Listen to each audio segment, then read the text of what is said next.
तो देखिए 6 किरदार थे जो इस चुनावों में थे, लेकिन कौन असरदार साबित हुआ आपको बता रहे हैं। जैसे झंडा गाड़ा गया है यहाँ पर महायुति की तरफ से, हिंदुत्व के जो फायर ब्रांड नेता हैं देवेंद्र फडणवीस यहाँ चलते दिखाई दिए। वहीं अति आत्मविश्वास महाविकास आघाड़ी को ले डूबा। वहीं शिंदे की अगर बात कर लें तो उनको शिवसेना का असली वारिस जनता ने तय कर दिया, लेकिन उद्धव ठाकरे जो कह रहे थे कि शिवसेना उनकी है, उन्हें जनता ने ठुकरा दिया है सीधे सीधे। अगर अजित पवार की बात करें तो एनसीपी के असली दावेदार, असली हकदार बनकर यहां अजित पवार उभर कर सामने आए। जनता ने तो कम से कम यही कहा है। वहीं अपने भतीजे से शरद पवार चाचा जो हैं वो पिछड़ते दिखाई दिए। तो ये जो 6 किरदार थे इस चुनावों में, किसकी जीत कैसे हुई, किसकी हार कैसे हुई, जनता ने क्या बताया, ये तो हमने आपको बता दिया। लेकिन आपको अब ये बताते हैं कि ये जो जीत हुई है इसके जादूगर देवेंद्र फडणवीस ही हैं। इस पर भी हम चर्चा करेंगे। लेकिन हमारे साथ हमारे सहयोगी जुड़ रहे हैं जो ग्राउंड जीरो से लगातार इस खबर को कवर कर रहे हैं। हमारे साथ अनामिका जुड़ रही है दिल्ली बीजेपी दफ्तर से, और हमारे साथ कोमल भी जुड़ रही है। पहले अनामिका के पास ही चल रहे हैं जरा, क्योंकि अनामिका हलचल दिल्ली, महाराष्ट्र में जीत के बाद हलचल दिल्ली में होती दिखाई दे रही है। जरा ये बताइए कि प्रधानमंत्री के पहुंचने से पहले कार्यकर्ता क्या पहुंचने लगे हैं, उत्साहित हैं, क्या माहौल है वहां पर? पहुंचने शुरू हो गया। और आपने कहा कि महाराष्ट्र में चुनाव जीते, दो कारण है, क्योंकि आने वाले चुनाव लोग उससे जोड़कर देख रहे हैं कि जनता ने जैसे महाराष्ट्र में समर्थन दिया है, दिल्ली में भारतीय जनता पार्टी की सरकार बन सके। जो सालों से सूखा है भारतीय जनता पार्टी के लिए दिल्ली में कम से कम वो खत्म हो सके। और दूसरा, दिल्ली से लंबी बैठकें हुई है दिल्ली में। पीछे मेरे तस्वीर देखिएगा कि लोग इकट्ठे होने शुरू हो गए हैं, बड़ी क्योंकि चलिए अनामिका, आपकी आवाज में थोड़ी दिक्कत आ रही है। कोमल के पास चलते हैं। कोमल, मैं आपसे ये नहीं पूछूंगी कि माहौल कैसा है, क्योंकि माहौल हम दिखा रहे हैं दर्शकों को। ये बताइए मुख्यमंत्री कौन बनने वाला है? देखिए, मुख्यमंत्री को लेकर के चर्चा काफी ज्यादा तेज है, क्योंकि जब से महायुति की जो प्रचंड बहुमत से वो जीत उन्होंने हासिल की है, उसके बाद से ये सवाल तो लगातार हम भी पूछ रहे हैं कि आखिर अब सीएम का चेहरा कौन होगा। लेकिन इस बीच आपको हमने एक बोर्ड दिखाया था, वो बीजेपी ऑफिस के बाहर वो बोर्ड को लगा दिया गया था।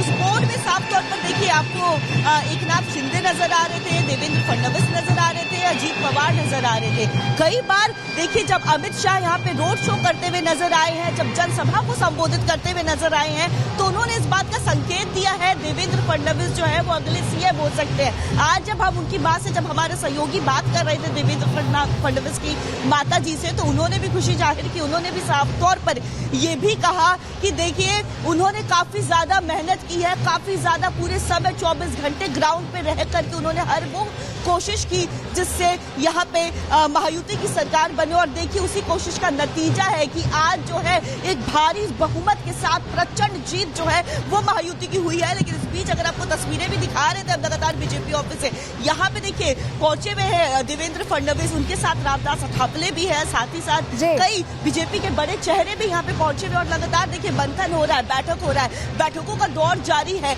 अब ऐसे में बैठक होने के बाद देखिए ये तस्वीर साफ हो पाएगी कि आखिर जो है क्या कुछ निकल कर आता है, कौन सीएम का चेहरा हो सकता है। क्योंकि दावेदार कोमल अभी हलचल बनी हुई है, देखते हैं किसे चुना जाता है। लेकिन हम जो कह रहे हैं कि जीत के जो जादूगर हैं वो देवेंद्र फडणवीस है। क्यों हम ऐसा कह रहे हैं, चलिए जानकारी आपके सामने रख रहे हैं जल्दी से। महायुति की जीत में देखिए फडणवीस का बड़ा रोल रहा है, उन्होंने बहुत मेहनत मशक्कत की है इसके लिए। अजित पवार और एकनाथ शिंदे को एक साथ लेकर आना आसान नहीं था, लेकिन फडणवीस ने ऐसा करके दिखाया। वहीं सीट बंटवारे पर आप देख रहे थे महाविकास आघाड़ी में कैसी खटपट चल रही थी, यहाँ तालमेल बैठाया गया, फडणवीस तालमेल बैठा रहे थे और सीएम पद से ज्यादा उन्होंने पार्टी को ऊपर रखा। सोचिए डिप्टी सीएम बन गए, पहले मुख्यमंत्री थे, डिप्टी सीएम बनना उन्होंने मंजूर किया क्योंकि उन्होंने पार्टी को आगे रखा। और महाराष्ट्र और दिल्ली में भी जो समन्वय है वो बरकरार रखने का जिम्मा भी देवेंद्र फडणवीस पर ही था। और इसीलिए हम कह रहे हैं कि देवेंद्र फडणवीस एक तरह से यहाँ किंग मेकर थे। चलिए जरा अब आपको बताते हैं कि ये वो तस्वीरें हैं जो लगातार सामने आ रही, जो कहानी जीत की कह रही है। ये पहले तस्वीर देखिए, ये जो बातचीत हो रही है देवेंद्र फडणवीस की, जैसे ही टैली में नंबर बेहतर आए उन्होंने सबसे पहले अपनी मां को फोन किया और क्या बातचीत की, जरा फुल स्क्रीन आपको सुनवा रहे हैं। ये तो संध्याकाळी येतो, आता इकडून सगळं निघतो आम्ही येतो, आम्ही कळवतो चला, धन्यवाद, आशीर्वाद देतो। ये तो संध्याकाळी येतो, आता इकडून सगळं निघतो आम्ही येतो, आम्ही कळवतो चला, धन्यवाद, आशीर्वाद देतो। तो आशीर्वाद देने की बात करते रहे यहाँ पर देवेंद्र फडणवीस, लेकिन ये एक और तस्वीर देखिए, ये परिवार जो है और तमाम जो लोग हैं बीजेपी नेता, वो पहुंचे देवेंद्र फडणवीस से मुलाकात करने, उन्हें बधाई देने, अपनी पत्नी के साथ वहां घर पर मौजूद थे और लोग पहुंच रहे थे। उत्साह इतना ज्यादा था, जरा वो तस्वीर भी दिखाइएगा कि कैसे उत्साहित होकर मोहित कंबोज ने, जो बीजेपी नेता हैं, उन्होंने गोद में उठा लिया देवेंद्र फडणवीस को और ये बता रही थी तस्वीरें कि कैसे जीत को लेकर आश्वस्त थे और उसके बावजूद किस तरह से उत्साह यहाँ पर देखा गया। ये तस्वीरें हम आपको दिखा रहे हैं, लेकिन आपको हम बताते हैं कि देवेंद्र फडणवीस ऐसा नहीं है कि अभी से कोशिश कर रहे थे। जब उस दौर को याद करिए जब उद्धव के साथ सरकार बनी थी और उसके बाद सरकार तुरंत चेंज हो गई थी क्योंकि उद्धव ठाकरे नाराज हो गए थे, उन्हें मुख्यमंत्री नहीं बनाया गया। तब देवेंद्र फडणवीस ने कहा था कि मैं समंदर हूं, वापस आऊंगा, और वाकई वापस आ गए। जरा सुनिए उस वक्त की बात। मेरा पानी उतरता देख मेरे किनारे पर घर मत बसा लेना। मेरा पानी उतरता देख मेरे किनारे पर घर मत बसा लेना। मैं समंदर हूं, लौट कर वापिस आऊं। अब सवाल यही है कि अब जीत तो हो गई, लेकिन कौन बनेगा मुख्यमंत्री? प्रबल दावेदार कौन है? चलिए रिपोर्ट के जरिए सवाल का जवाब आपको दे रहे हैं।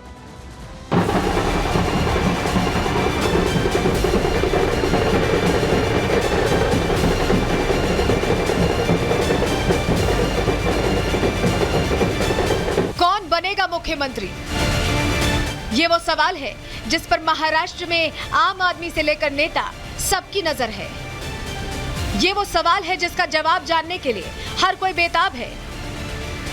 बेताबी इसलिए भी बढ़ी हुई है क्योंकि महायुति ने महाअघाड़ी को वाकई में राजनीति का महाअनाड़ी साबित कर दिया। पिछले चुनावों में 100 का आंकड़ा पार कर चुकी महायुति ने इस बार डबल स्ट्राइक मारी है और आंकड़ा 200 के पार है। ऐसे में कौन सीएम की कुर्सी पर बैठेगा? कौन उस कुर्सी का मजबूत दावेदार होगा? यह बड़ा सवाल बन गया है। बीजेपी की तरफ से देवेंद्र फडणवीस, शिवसेना की तरफ से एकनाथ शिंदे और एनसीपी की तरफ से अजित पवार लाइन में हैं। लेकिन इस बार पलड़ा बीजेपी का भारी है और अगर इस फॉर्मूले पर सरकार बनती है तो देवेंद्र फडणवीस इस रेस में बहुत आगे निकलते दिख रहे हैं। हालांकि शिवसेना सांसद नरेश मास्के ने अपनी राय रखने में देरी नहीं की और कहा कि एकनाथ शिंदे को ही मुख्यमंत्री होना चाहिए। मुख्यमंत्री एकनाथ शिंदे जी के नेतृत्व में हम लोग लड़े हैं।